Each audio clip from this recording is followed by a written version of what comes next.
Alors, bienvenue. Aujourd'hui, on va plonger ensemble dans un univers assez fascinant, mais aussi un peu caché. Celui où la sécurité et les impératifs financiers se rencontrent et parfois s'affrontent violemment. Et pour commencer, retournons un peu dans le passé.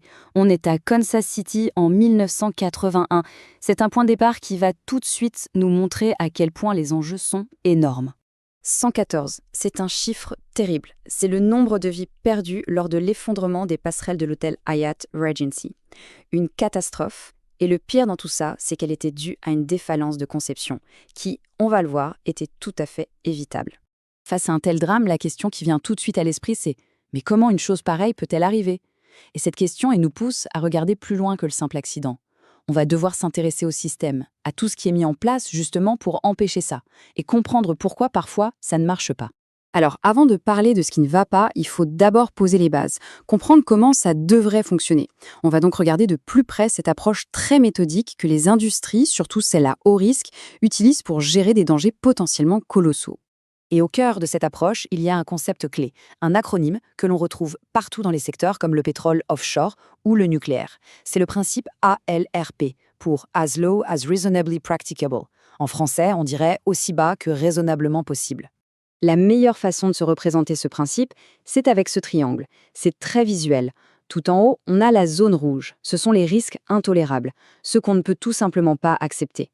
Tout en bas, c'est la zone verte. Les risques sont si faibles qu'on les considère comme acceptables. Et puis, il y a cette grande zone du milieu, la zone orange. C'est là que tout se joue. C'est la zone ALR. Bon, ce schéma peut paraître un peu intimidant, mais en fait, l'idée est assez simple. C'est une sorte d'arbre de décision. On part du haut en identifiant un danger, puis, étape par étape, on se pose les bonnes questions. Le but, c'est de suivre un chemin logique pour décider si on doit mettre en place des mesures de sécurité supplémentaires.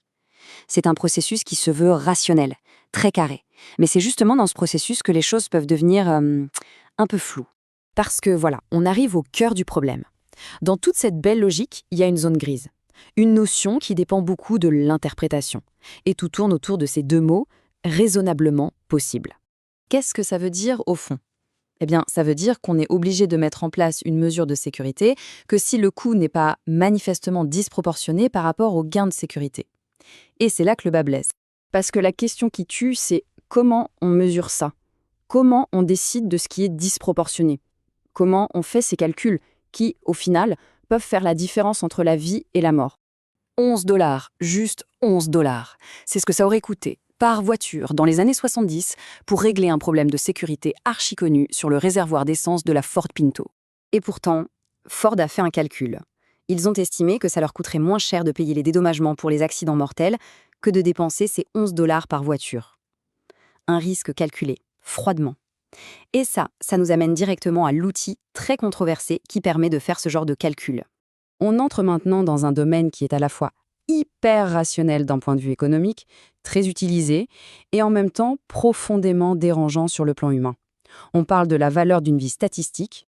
Alors attention, c'est vraiment crucial de bien comprendre ça. La valeur d'une vie statistique, ou VVS, ce n'est pas le prix d'une vie humaine. La vie d'une personne, c'est inestimable. C'est un concept moral.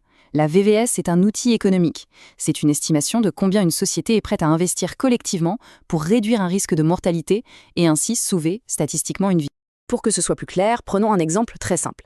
Imaginez, on fait un sondage auprès de 100 000 personnes. On leur demande « Combien seriez-vous prêt à payer pour réduire votre risque de mourir cette année de 1 sur 100 000 ?» Admettons que la réponse moyenne soit de 100 $. Eh bien, le calcul est simple. On multiplie 100 $ par 100 000 personnes et ça nous donne 10 millions de dollars. Voilà la valeur d'une vie statistique. On voit bien que c'est une construction mathématique, pas un jugement de valeur morale. Et ce n'est pas juste de la théorie. Regardez ce tableau. Les agences gouvernementales, partout dans le monde, utilisent ces chiffres pour justifier des décisions politiques. Et ce qui est frappant, c'est de voir à quel point les chiffres varient. 13,2 millions de dollars pour le département des transports américain, seulement 3,27 millions d'euros en moyenne pour l'UE, ça pose évidemment des questions. Ok, on a vu le système, on a vu les calculs, maintenant il est temps de revenir à l'essentiel, l'humain, celles et ceux qui au final doivent prendre les décisions. Parce qu'au-delà des chiffres, il y a une règle d'or, une sorte de serment d'Hippocrate pour les ingénieurs. C'est le principe fondamental de leur éthique. La sécurité du public passe avant absolument tout le reste. Sauf que, dans la vraie vie, la pression est immense. La pression des délais, des budgets, donner la priorité aux économies plutôt qu'à la sécurité, c'est le cas de la Ford Pinto. Apposer sa signature sur un plan qu'on n'a pas vérifié soi-même, c'est ce qui s'est passé pour le Hyatt Regency. Et là, ces calculs abstraits, ils deviennent soudain des dilemmes très concrets avec des conséquences tragiques. Et tout ça nous laisse avec une question finale, une question qui n'a pas de réponse simple. On peut perfectionner les systèmes, on peut affiner les calculs autant qu'on veut, mais au bout du compte, que se passe-t-il quand un individu, par choix ou par négligence, décide de les ignorer? C'est ça le véritable enjeu. Trouver cet équilibre, toujours fragile, entre la rigueur d'un système et la conscience d'un individu. C'est un défi permanent et il est absolument crucial.